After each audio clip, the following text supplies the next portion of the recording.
A call to action is usually a button or sometimes a form which directs the user to make an action.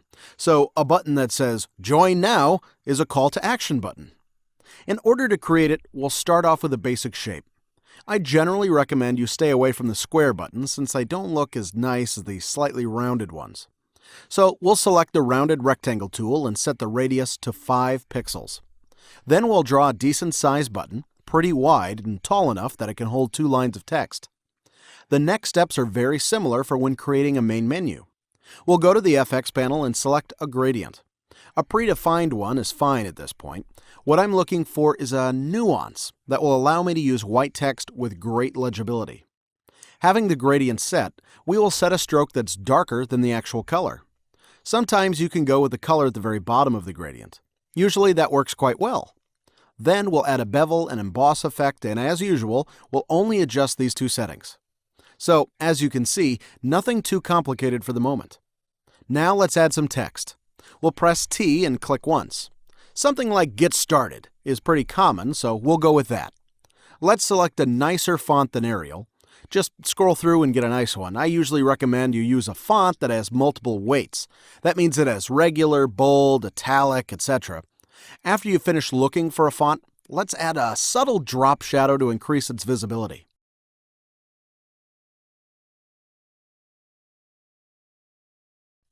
Now add a second line of text that is a short message like, "Sign up right now, get 50% off," or a message that will fit your button. As always, we can make the shape wider or taller by using the Control-A technique. The second line should usually have a different color than the first line, and it should always be smaller. We're going to need a good contrasting color, so something like yellow should do a good job. Make sure you decrease the size, and it's probably best to have a font set to normal since bold text isn't that legible. Drop shadows are generally not recommended for small text, but if you can make it look right, go for it. I will be sticking with the classic. To make sure your 2 lines of text are centered vertically in the button, you should group them and then use the tool up top. This way you won't have a different gap up top and another at the bottom. Remember how we made a separator from the main menu? We'll do the same here. But first, let's go get an arrow from the Custom Shapes panel. Its icon is this star. Then go up top and hit Shape, and a menu will appear. We're looking for a decent arrow or symbol of some sorts that represents action, movement, that kind of thing. Once you're happy with your selection, hold down Shift and drag. Make it white, and if needed, add a small drop shadow. This is a nice way to add some extra detail to your button. Now that we have that element in our button, let's arrange the text so it goes well with it and add a separator between them. So get the line tool, drag a line, and then use the Alt-Shift-Drag technique to duplicate, then make them black and the other white. Adjust the opacity, and there you have it.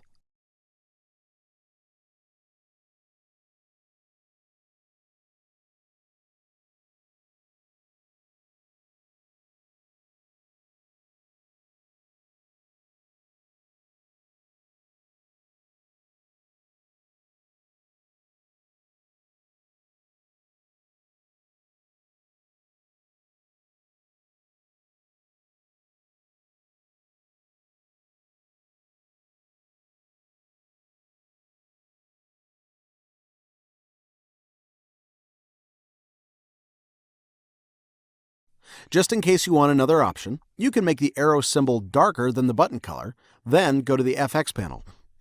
Here we will select Inner Shadow, and this is exactly what it sounds like. It will add a shadow on the inside of the shape so it looks like it's pressed in the button. Size and distance should be fairly low in order to make it look good.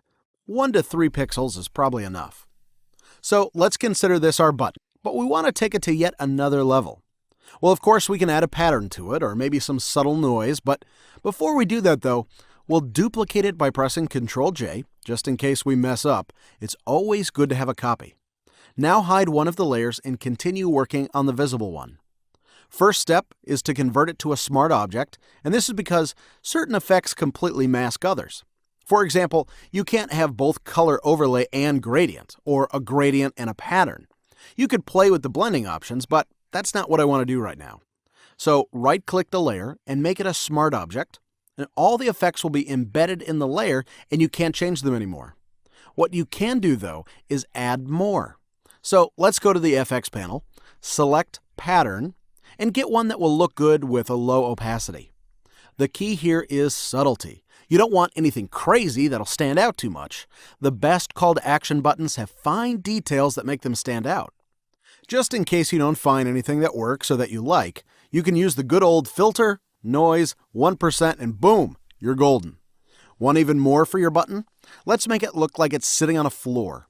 To do that, we could use a drop shadow, but I want something better. I will set black as my color and get the ellipse tool. Then I will drag a shape like this.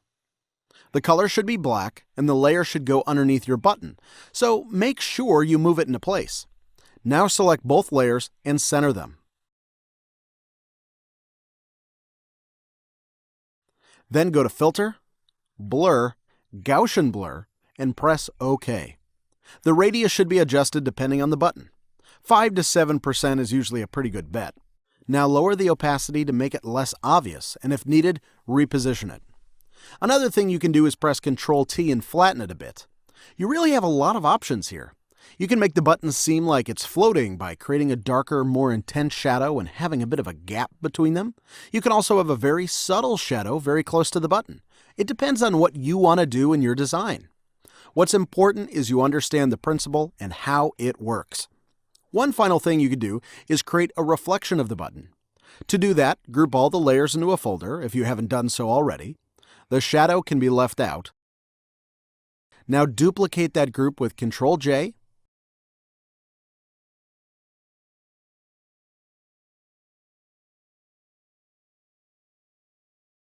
press Ctrl-T, and hit Flip vertically. Now drag it underneath the button, both on the Layers panel and in the canvas. Now we'll use a button that sits next to the FX panel. That will add a layer mask, and what you need to know about it is how it works. Press it, and a thumbnail will appear in your Layers panel, and if you check the left side, you'll notice your colors have changed to black and white. To make it work, press G and select a gradient. Make sure it's linear from the top panel. It's the first icon. Now drag a bit and release. As you can see, it adds a nice fading effect to the button. Drag a few more times until you get the perfect reflection, and make sure you try different starting points and different lengths. One last thing you can do is to lower the opacity to make it more subtle. And there you have it, a good-looking call to action button with a reflection and a shadow in only a few minutes. Sometimes it might be better to only use a reflection without a shadow or vice versa, but what matters is you understand the principle and create a few of your own.